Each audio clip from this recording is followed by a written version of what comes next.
नमस्कार दोस्तों।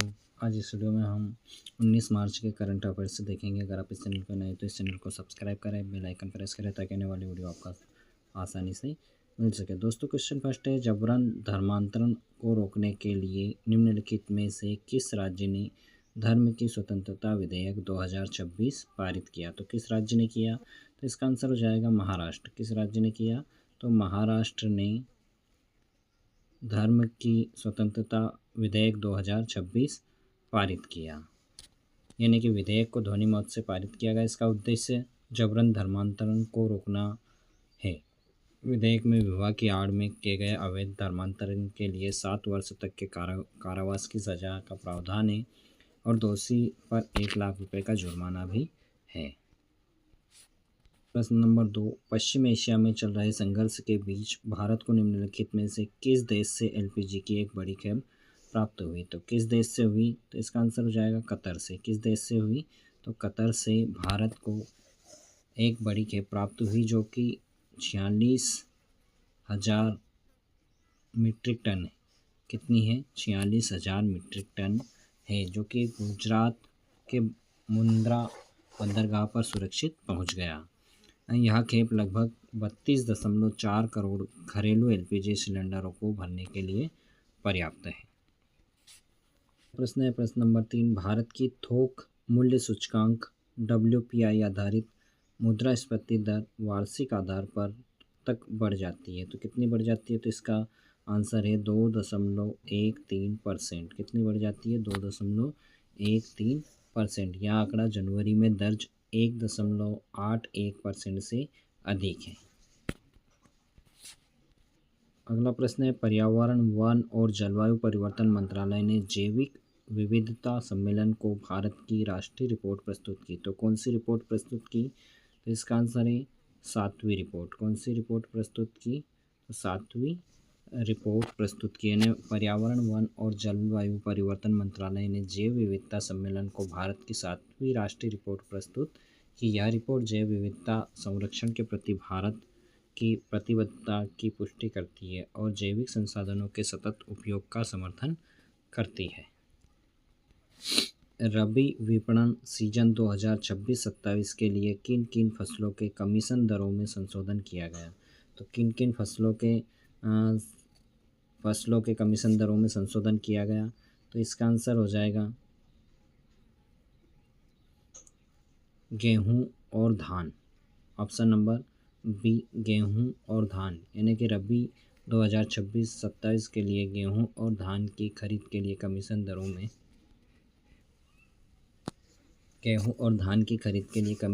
में संशोधन किया गया। सरकार ने गेहूं और धान की खरीद में शामिल आढ़तियों और सरकारी समितियों को देय कमीशन दरों में संशोधन को मंजूरी दे दी गई।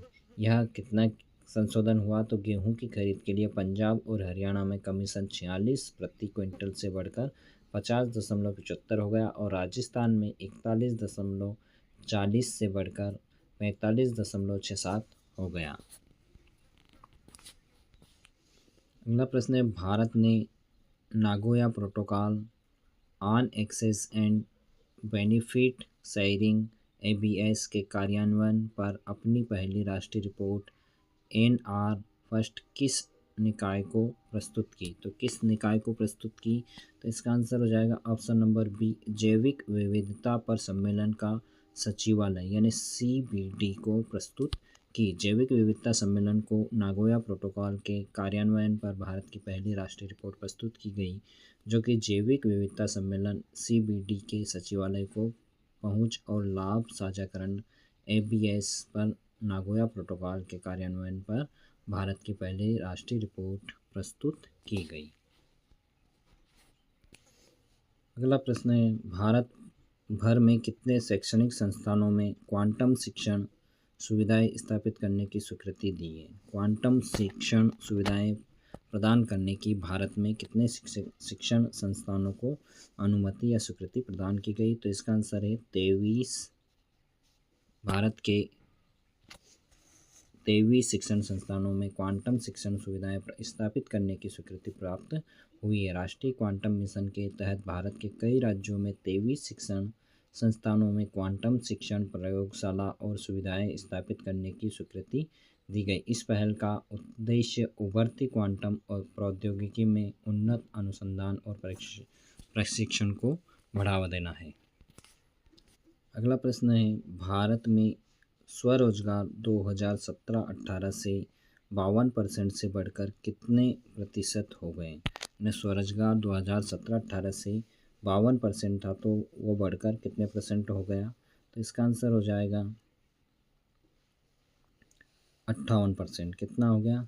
Option C 58%। यानी 2017 में स्वरोजगार में 52% से बढ़कर 58% की वृद्धि दर्ज की गई। भारत सरकार के अनुसार भारत में स्वरोजगार 2017-18 में 52% से बढ़कर 58% हो गया। दिहाड़ी मजदूरी की औसत दैनिक मजदूरी जो कि 2017-18 में 295 रुपये थी, से बढ़कर वर्तमान में 418 रुपये हो गई।